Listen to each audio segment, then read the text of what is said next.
We're going to go over the physical exam for both the back and the hip, starting with palpation of this area. So for the back, you can palpate along the spinous process. So you're going to find that just in the middle of the back here. You can also palpate along the SI joint, which is going to be right off of midline, closer to the gluteal area. And then you can also palpate over the piriformis muscle, which is going to sit right here in the center of the glute on both sides. For our hip, if we want to palpate a few of these areas, we can palpate in the same areas we just palpated for the back, but also laterally on the hip over the greater trochanter, as there are a lot of muscle attachments in this area.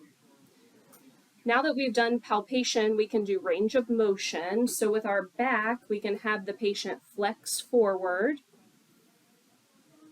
and then extend backwards. And then we also have lateral and rotational movement at the back. So the patient can move laterally by trying to touch her hand down to the side of her knee. And then same thing on the opposite side.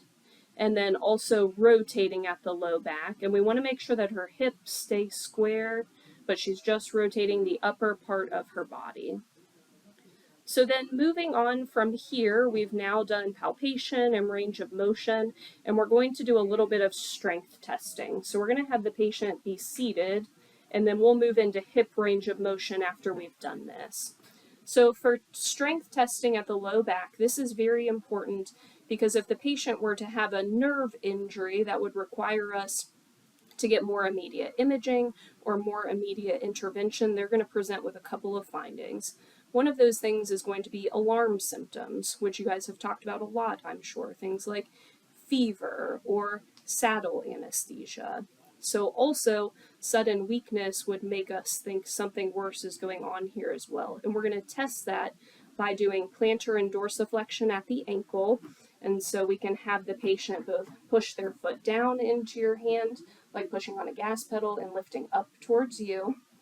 And then you want to test flexion and extension at the knee, so the patient can push their leg out at you and pull back towards the table.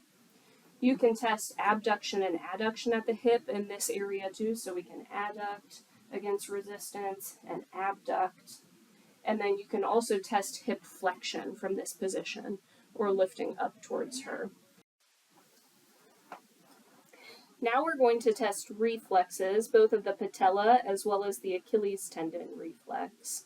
So to test our patellar reflex, we can palpate here along the patellar tendon and where it attaches down here on the tibial tuberosity.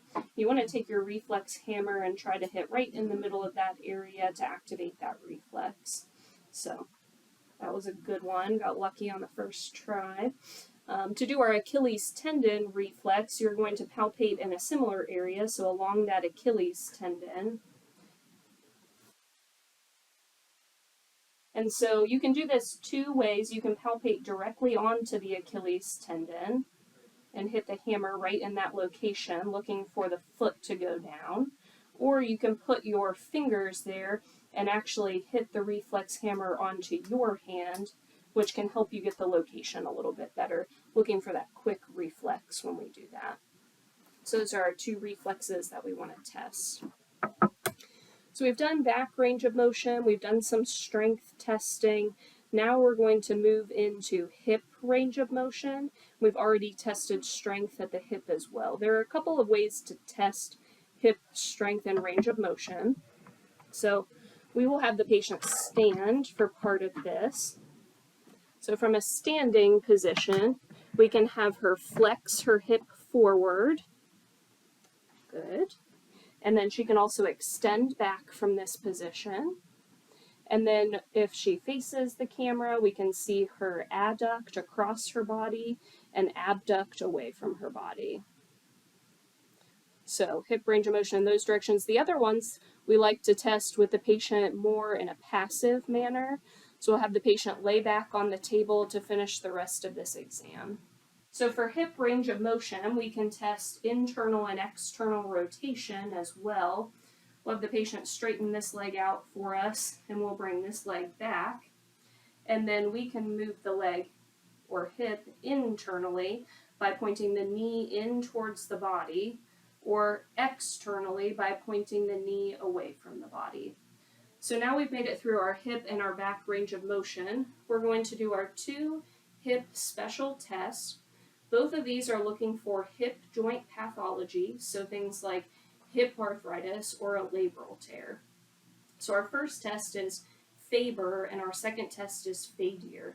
Unfortunately, they tell you exactly what you need to do for them. So in Faber, you're going to bring the hip up into flexion, and then out into abduction, and then externally rotate at the hip, looking for pain in the groin. With Fadir, you're also going to bring the hip up into flexion. This time we're going into adduction and internal rotation. Again, looking for that anterior groin pain.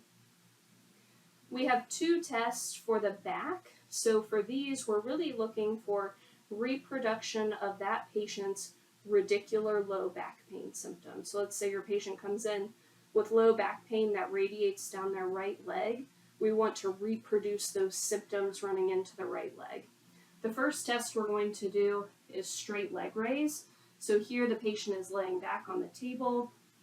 We're going to bring their leg up with bringing their hip into flexion at about 30 degrees, keeping that knee in extension and looking for reproduction of their pain symptoms.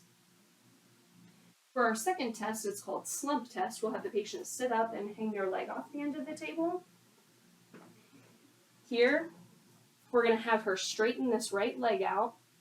So again, knee in extension. You're going to bring the foot back into dorsiflexion, and then the patient is going to tuck their chin down into their chest and slump forwards. Again, trying to reproduce those radicular symptoms. And that's slump test.